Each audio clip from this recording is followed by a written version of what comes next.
হাত দেবেন না। ফুল তুলে আপনার ছোট্ট বাচ্চার হাতে বা নিজের হাতে দেবেন না। ফুল সাজানো আছে, দেখতে ভালো লাগছে, আপনারা দয়া করে কেউ ফুলে হাত দেবেন না।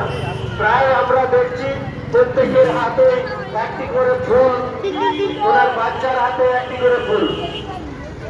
মন্দিরে সুন্দর ভাবে সজ্জিত আছে ফুল, দয়া করে কেউ ফুলে হাত দেবেন না।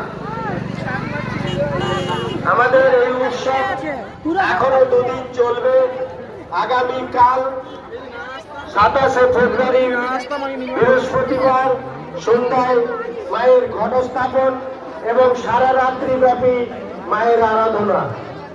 28শে ফেব্রুয়ারি শুক্রবার মায়ের অন্নপ্রসাদ বিতরণ।